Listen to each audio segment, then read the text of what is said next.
ছোটবেলার একটা গল্প শেয়ার করি।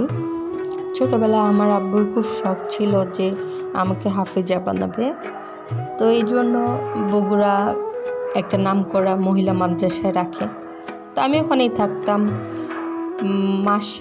মাসে না, বছরে 2-3 বার আসা হইতো বাড়িতে। তো মাদ্রাসা তো অনেক সুন্দর নিয়মকানুন ছিল, আলহামদুলিল্লাহ। তো আমি কি করতাম, আমরা দুপুরে খাবার দাবার খেয়ে বড় হুজুরের বিল্ডিংয়ে যেতাম। বড় হুজুরের বিল্ডিংয়ে 30 জন মেয়ের মতো থাকতো। এরা ছোট ছোট যেগুলা পর্দা করে না, তারা বড় ম্যাডাম আছে আর কি ওখানে। তো আমরা দুপুরে খাবার দাবার খেয়ে সন্ধ্যার আগে ওই বাসা থেকে আসতাম। তো ওই দিন একদিন আর কি আমরা সবাই গেছি ঘুমাইতে ওই বিল্ডিংয়ে। আমরা রাতে আর দুপুরে ওই বাসায় আর কি ওই বিল্ডিংয়ে যাই ঘুমাইতে, আবার চলে আসি আর কি সন্ধ্যায় এসে। আবার সন্ধ্যা থেকে রাত 10টা পর্যন্ত ক্লাস করা, খাবার খাওয়া সব পুরান বিল্ডিংয়ে হয়।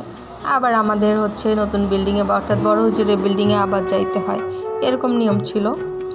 তো আমরা একদিন দুপুরে গেলাম বড় হুজুরের বিল্ডিংয়ে সবাই মেয়েরা ঘুমাইতে। যাওয়ার পরে বিকেলবেলা আর কি সন্ধ্যার আগ দিয়ে আমাদের বড় হুজুরের ওয়াইফ অর্থাৎ বড় ম্যাডাম আমাদের ডেকে দিছে, সবাই পুরান বিল্ডিংয়ে চলে যাও, ঘুমের টাইম শেষ, বিকেলের বিরতি শেষ। তো আমরা সন্ধ্যা মাগরিবের আগে পুরান বিল্ডিংয়ে চলে গেছি। যাওয়ার পরে সবার আর কি ক্লাস হইতেছে, আরবি ক্লাস। হঠাৎ করে ওখানকার ম্যাডাম খেয়াল করছে যে আমাদের মধ্যেকার একটা মেয়ে ছিল বিপা নাম, বিপাকে পাওয়া যাচ্ছে না।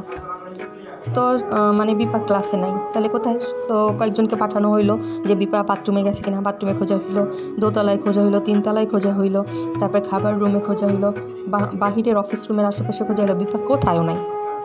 তারপরে 2-3 জনকে আর কি পাঠাইলো নতুন বিল্ডিংয়ে আর কি দেখতে। যারা নতুন বিল্ডিংয়ে গেছে তারা এসে বললো না, বিপা নেই, কোথাও নেই। এর মধ্যে কয়েকজন যারা একটু চালাক চতুর বেশি কথা বলে, তারা বলতেছে, ম্যাডাম আমরা তো দেখছি বিপা মাদ্রাসা থেকে পালাইছে। বিকেলবেলা গেটে দাদু ছিল না, গেট দাঁড়ানোকে দাদু বলতাম আর কি, দাদু তো ছিল না, তখন ও চুপি চুপি বের হয়ে দিছে।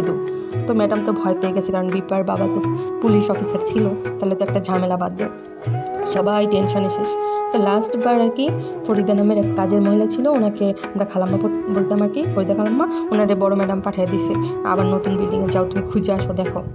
উনি খুঁজতে খুঁজতে ওনার কি যেন মনে হয়েছে বিপার না বড় একটা ট্রাঙ্ক ছিল। বড় অত বড় ট্রাঙ্ক কারণে দেখেন কি বিপা ওই ট্রাঙ্কের মধ্যে ঘুমাইছে।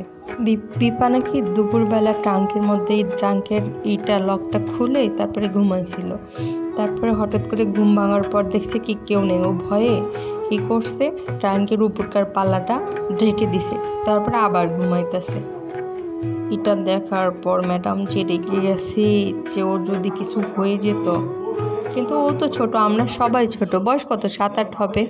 কিন্তু ওই দিন অনেক টেনশানে পড়ছিল সবাই আর কি।